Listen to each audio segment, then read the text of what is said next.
You had Angel Travis, you had Londrell, and then there's you. Just kind of hit your chest a little bit, get that thymus going, just get that immune system. You already got it. You got the music, you got the affirmations, you got the prayer, you got your intentionality. Take a breath, release, and just feel in this precise moment that you're at the very center of the universe. You're at the very center of the heart mind of the infinite, called by millions of names. Why can we say that? Because the center is everywhere, and there is no circumference in reality. There is no circumference in the presence, in the power, and the love of God. That is why we say that the presence of God is omnipresent. It is everywhere present in its fullness. The ramifications of that kind of insight through prayer and through meditation, through mindfulness, through visioning, through sacred practices, allow us to come to an awareness that all that we could ever want and hope for and desire is already here. It has been given before time even began. And since this is a participatory universe, we have to participate through gratitude and receptivity to absolutely catch, receive, activate, and ultimately express the sacred truth of our oneness with God, our oneness with peace, love, joy, abundance, intelligence, and all that God is. So when we hear the theme of the month, which is the spiritual awakening of humanity and the power of spiritual community, we are becoming keenly aware that humanity is waking up at this particular moment, that we're in a very powerful, remarkable time in human history in which the old paradigms are fading and dying, not without a fight, mind you, fading and dying, and the new paradigm is emerging. That is the ageless, timeless activity of love and joy and beauty is emerging and becoming a new norm, and might makes right, and hate and bigotry and homophobia and racism and greed. That paradigm is dying, not without a fight, mind you. And we're in the middle of that resurgence of good that is happening. And for those of you who have been on the planet for a period of time, you can look back and actually see a number of years ago where, as I've written in the theme of the month, that when you look at these particular teachings, many of these teachings were viewed as woo-woo. It was viewed as poppycock, whatever that means, you know. But now, with the rising of quantum physics, the rising of epigenetics, evolutionary biology, science is beginning to corroborate what the mystics and the metaphysicians have been teaching for hundreds of years, that there's a unified field of awareness, pure consciousness, of which we are all partaking of, we're all emanations of, and that we're all holographic expressions of the infinite presence of God, one with God, and that we make a mighty difference whenever we change our mind, whenever we shift our perception, whenever we have an insight, we affect the whole because we're all connected with the whole. And so at this particular time, every school kid pretty much knows about the law of attraction. Everybody knows that thoughts are units of mental energy that transmute themselves into speech and behavior, perception that determines experience. Everybody is beginning to understand that their destiny is not determined by external circumstances in the world and your birth order and things of that particular nature. Everyone is beginning to realize that your destiny is beautiful. It's within your own consciousness, that you have the power. You have the power to shape your experience through the shifting of your mind. This teaching, which is ageless and timeless, is now becoming a new norm in our conversation. So there is a spiritual awakening taking place, and we must begin to notice it and celebrate it. And then we're coming to understand the power of spiritual community, meaning when individuals come together, as you've snuck in here today, as individuals are coming together and celebrating the divine presence, affirming the absolute truth, singing and dancing to the absolute truth, there is a rising up of our vibration and frequency. And you've heard me say over the years that frequency is your currency, and that the universe does not understand Spanish or English or Farsi. The universe understands frequency. And when as a community we raise our frequency, then the universal presence by universal law matches that frequency. And lo and behold, your life begins to take a trajectory of excellence and the beauty and love and intelligence, regardless of the obstacles and hindrances that you feel have been in your life, regardless of what people have said about you, regardless of what you have said about yourself. When your frequency changes, the law responds to it. And when you're in community, when you're down, the community lifts you up. You come into the community and your frequency begins to match the highest frequency that's in the room, because the highest vibration always wins. I want you to say that. The highest vibration always wins. The highest vibration always wins. The highest vibration always wins. Because the oscillation of those thought forms, if they're emanating from a sense of unity, are way more powerful than a thought form that's emanating from lack, limitation, scarcity, doubt, worry, fear, separation. Those thought forms are not as powerful as a thought that's emanating from a sense of love and oneness. That is why if you can get into the vibrational frequency of gratitude and thanksgiving and celebration and appreciation, eventually you'll begin to vibrate higher. And if you have some modicum of spiritual practice, some commitment to spiritual practice, you'll begin to stabilize what your mind has said, oh, I'm high today. It will become you'll stabilize that, and it won't be a high, it'll be a freedom. Freedom will replace a high, and you will walk vibrantly in a whole nother vibration and frequency. And then guess what? The world of conditions and circumstances will begin to shift around you. You won't have to manipulate external circumstances. Circumstances and conditions which are the condensation of thoughts, beliefs, perceptions, and opinions, they begin to shift because they're just vibrations condensed and vibrating at a very low speed. They will begin to shift around you. You will begin to shape-shift the entire world around you. Why? Because you have changed. You've shifted. You've opened up. So the power of spiritual community is very potent. And so as we segue into the topic of the day, which is mind your mind. It's yours, mind you. You want to mind your mind.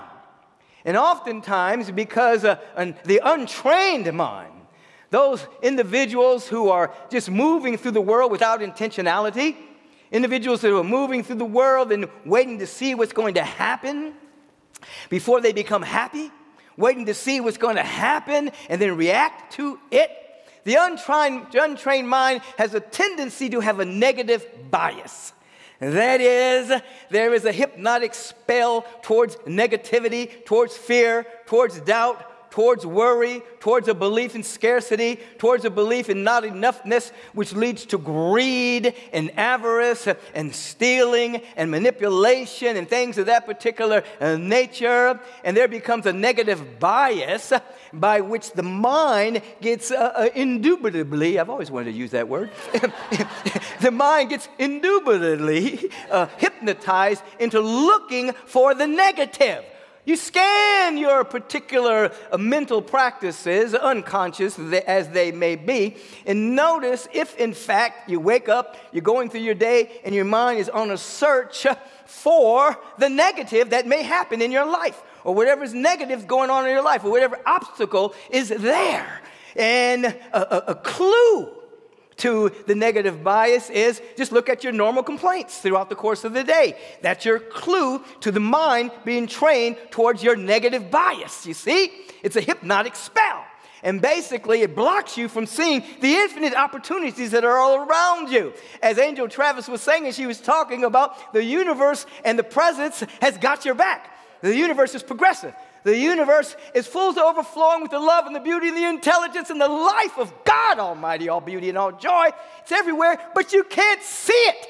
You're blind to it because of the negative bias that you have been unconsciously trained towards. And so when you begin to break free from the bias of negativity, from the mind, it's your mind, mind you. Mind your mind. Your mind, you see. something begins to happen and you begin to see more clearly.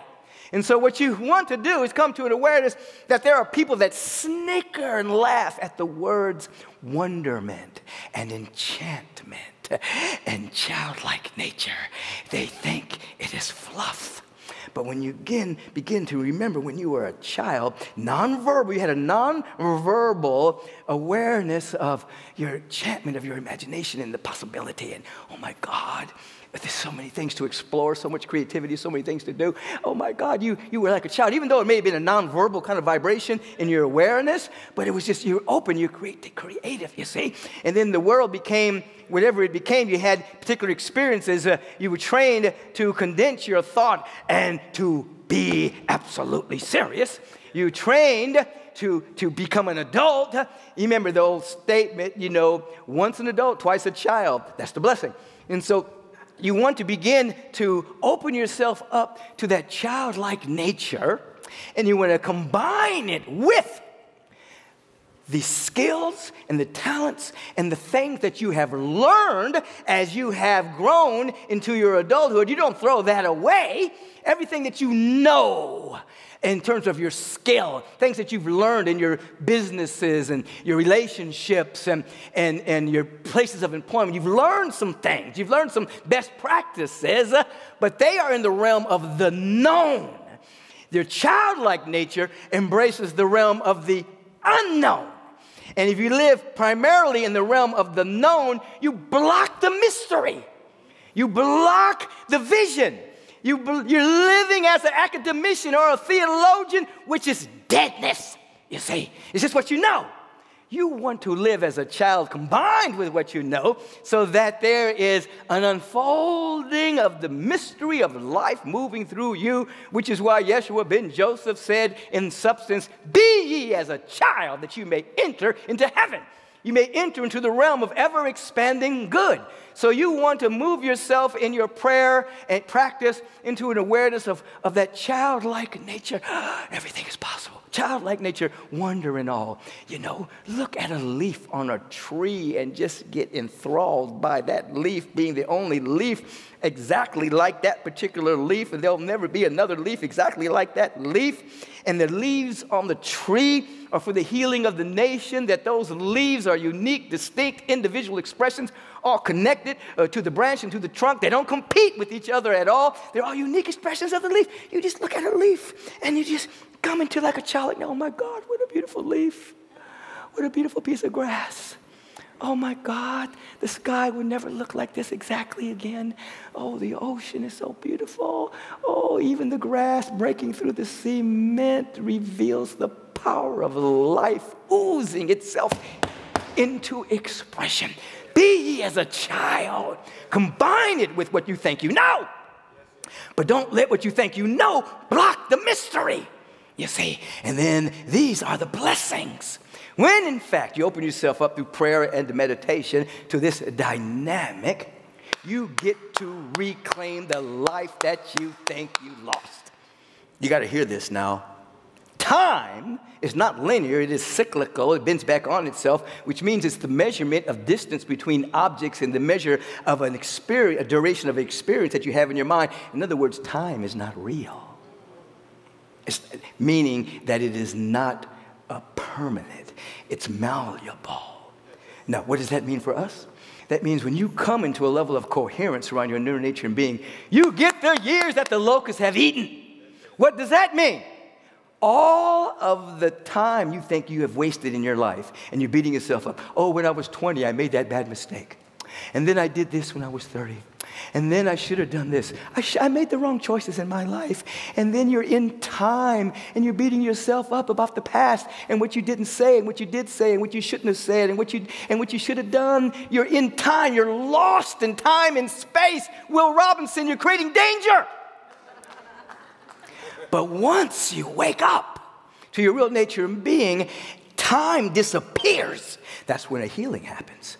Time disappears, and the mystery of the time that shows up, there's a healing in your body. There's a healing in your emotional body. And you get to see, oh my God, there are endless opportunities that are right here waiting for you. And you've blocked frustrated by beating yourself up by past mistakes, I'm telling you, you can reclaim.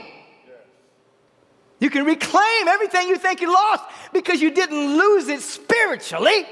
You lost it mentally because you collapsed the wave into a particle of time blindedness. But when you pray, you wake up. Open mine eyes that I may see glorious reality. And then you'll stop wasting time by trying to manipulate the external world. Instead, you'll go in and see a vast panoply of such incredible light and luminosity and intelligence and love and beauty. It's emanating from your being. It is here. Now, these are merely words until they become an insight. They become an insight through affirmative prayer, through meditation, through life visioning, through mindfulness, through chanting, through sacred dance, through breath work, through being as a child. Not childish, is being as a child. You see? And then when that happens, you'll discover something. Even though you're minding your mind because it's yours, mind you, what will sneak up upon you is this truth. You do not have a mind of your own. Ralph Waldo Emerson reminds us that we have one mind common to all. There's a divine mind, and we are emanations of the divine mind. What does that mean? What are the ramifications of that truth? That means you will stop living primarily in the known. You will move from being a filing cabinet of information to a transparency of the living qualities of God. You got to hear this again, because I do. I don't know about you, but I got to hear it again. I loved that. Listen, you will move from being merely a filing cabinet of what you think you know and have memorized to be a transparency of the intelligence, the love, the beauty, and the abundance of God.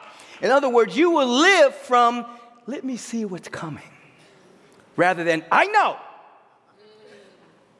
I've been in business 20 years. I know what to do. No, you don't. Because there's something new trying to be birthed, but it's being blocked by what you think you know because you're a filing cabinet of what you have done in the past. You want to be a transparency. So you're always living from, something's coming. Something's being, what is it? That's why we do the vision process. I laugh sometimes when people go into the vision process and they already got planned what they're going to say. Well, I saw this and that, and I know they didn't see that. They've already brought into the room something that they want to bring into manifestation. So I saw this in the vision. Stop lying. Just open yourself up. Allow for the filing cabinet of what you think you know to dissolve. And it might be good stuff. We don't throw it. I'm not saying throw anything away. But I'm saying be on the verge of availability of that which is trying to be born that will take what you know, use it, and then give you something new to add to it. You see? So when you combine your childlike nature with your skills, talents, and what you know what you become? A master. You become a master now.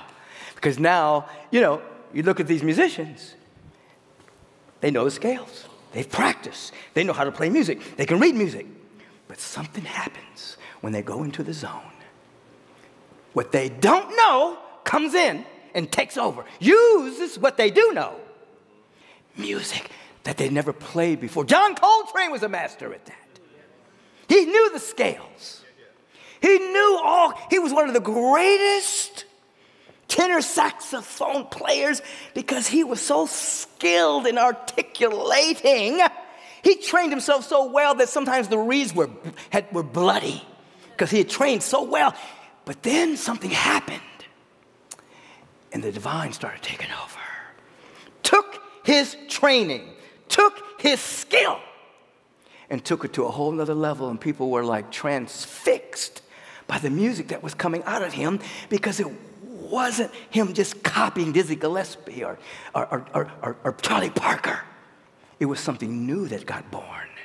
He had the know-how, he had the skill, but that transcendence brought an entirely different vibration of music. This can happen in all walks of life. When we pray, we get the years back that we have lost. We stop beating ourselves up. Because everything that happened in the past was simply a school. It was simply a school. And if you keep beating yourself up, you're not graduating. You see, just, I keep repeating. No. Bless the experience. Get the lesson. And then say in substance, I am reclaiming the years that have appeared to have been lost. I shall give you back the years the locusts have eaten. Time is an illusion. You won't grow old. You will just grow into expanded consciousness, you see. And then you'll no longer be merely a filing cabinet of information. Academia, oh, I've got tenure, and I'm giving the same lecture every week, and I don't know anything new. Or a theologian, I know the scriptures, but I don't know God. You know what I'm saying? I've memorized all the scriptures from Genesis all the way through. I can recount them and repeat them perfectly, but I'm bereft of my soul. You see, I know the Bhagavad Gita, but I've forgotten the presence. We don't want to be a filing cabinet. We want to be a transparency. And then what will happen? Shoo, Spirit will use your knowledge of the scripture. Use your knowledge of architecture. Use your knowledge of your mastery of music. Use it. But it'll take you beyond.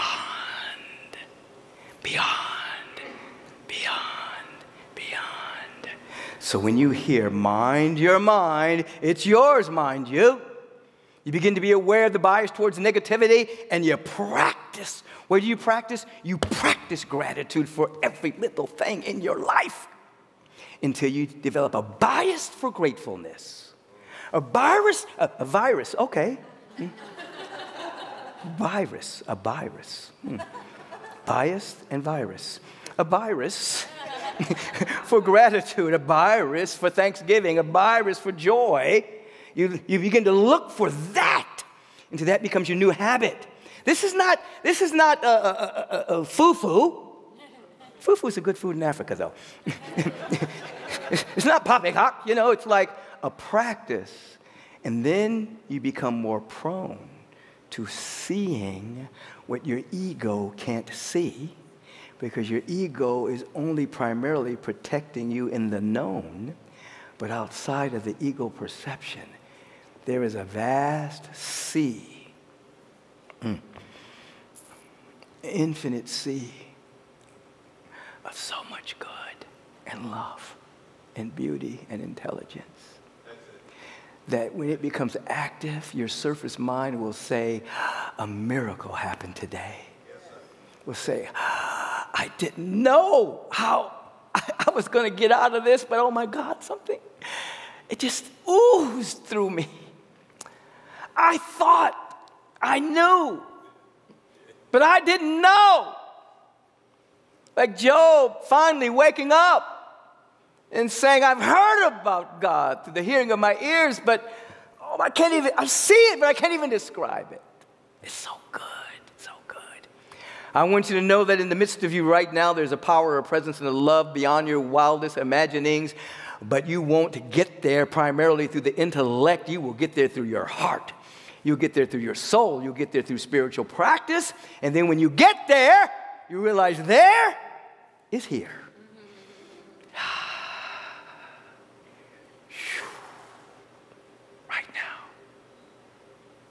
Right now. Mind your mind. It's yours, mind you, until insight occurs and you realize you don't have a mind of your own. There's only one One mind, one God, one power, one presence, one life. And your mind is an emanation of the only mind there is. And then, I was saying this a little bit last week, because we are holographic expressions of the infinite mind and the cosmos and the universe, and we are interconnected to all of life, you are affecting the entire world right now. This community right now, giving thanks to the presence and the power and the love of God as the activity of our awareness, is changing the world. Right now, you think you might be powerless. But when you train your mind to be grateful, and it becomes real to you, you're changing the worlds that you live in, and you're changing the entire world, because the entire world is the outpicturing, the condensation of points of view. It's being changed right now, right this moment. We're an epicenter of divine love, infinite presence, divine joy. We are a practicing community. We're not just a theoretical community. We are a community of practitioners. We affirm the truth. We sing the truth. We dance the truth. We become silent in the truth. And as he said, ye shall know the truth, and the truth shall make you free. It is the truth that makes you free, not your opinion of it. Oh, I got to stop. I know I'm going on, but listen.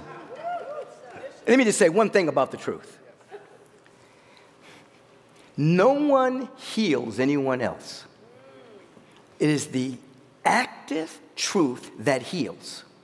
You understand? So when someone is in the truth, it is that, not the person, but it is the active truth within them that heals. So we don't have to personalize it. Know the truth, and the truth shall set you free. Ooh.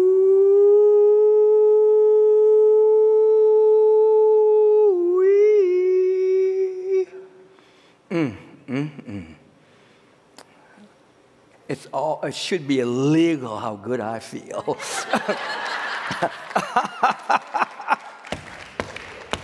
It should, but it's not. Woo! Everybody stand for just a moment. Let's begin this prayer moment standing. For those who can't stand, if it's difficult for you to stand, that's all right. Just take a vibrational stand within your being. And allow your intention to be free, your intention to be happy, your intention to be prosperous, your intention to be healthy, your intention to wake up to your glorious nature, to develop new inner architecture that becomes so strong that the vibration of the cosmos can come through you.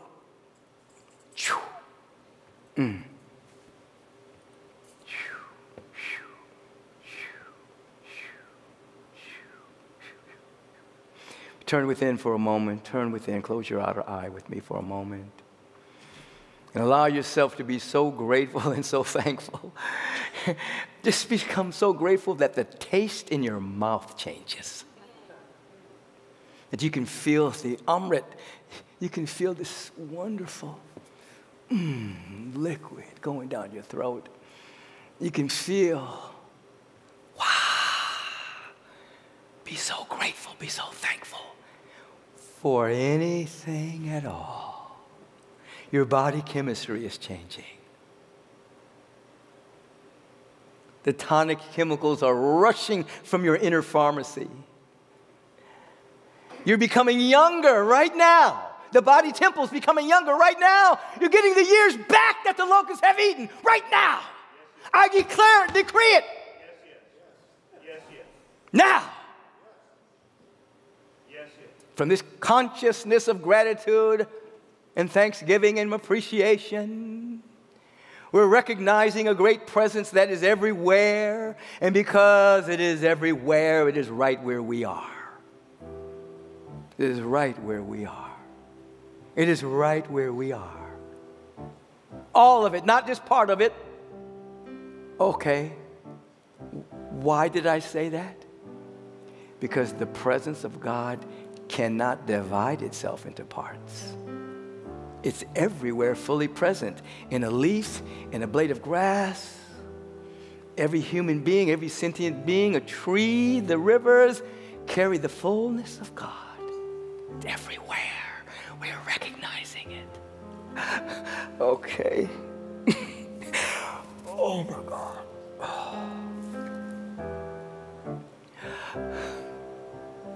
And in this moment of pure recognition and wanting one with God, the word is being spoken. Let there be light and love and beauty everywhere. That's the word. Everywhere. In Gaza, Sudan, the Congo, Israel, United States, let it be united. The whole world is aglow with newness. Let there be light and love and beauty everywhere. It is for this awareness that we participate in this. It's a participatory universe. So we are participating in the love ethic, the generosity ethic, the compassion ethic, the beauty ethic. Our gratitude is how we participate. We're so thankful. It is for this awareness that the word is spoken to each and every one of us, with the full awareness that there's only one of us. One God, one power, one presence, one mind. And that everything is working together for our good. Feel it in your bones. Right now, just say, I feel it. I am one with life. I'm one with God. I'm one with beauty, abundance, prosperity, intelligence, spiritual power. I'm one with life. You may take your seat now. Just have a seat and just sit for a second. And anything, any insight that came to your awareness during our time together this morning, just bathe yourself in it. Just contemplate it. Just don't let it just come and go. Just meditate on it for a moment. Anything, any insight that you said, oh my God, just be with it for a second and feel it. As Marianne helps us feel it for a second.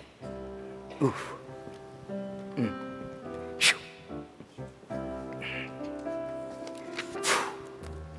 New heaven and a new earth is what I see,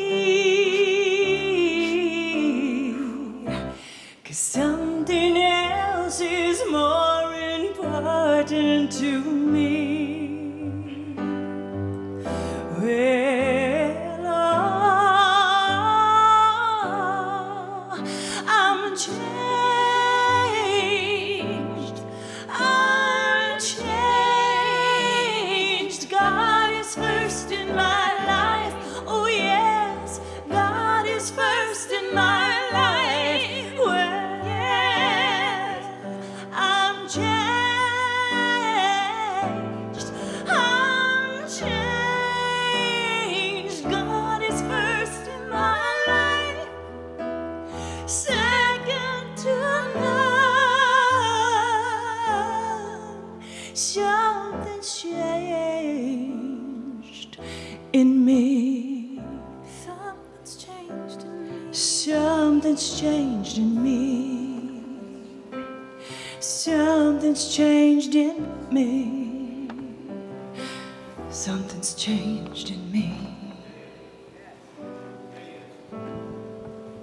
As your eyes, your outer eye is still closed, but your inner eye is wide open. I invite you to hold these individuals in prayer with the practitioners of Agape. You're becoming a practitioner now, a practitioner of prayer.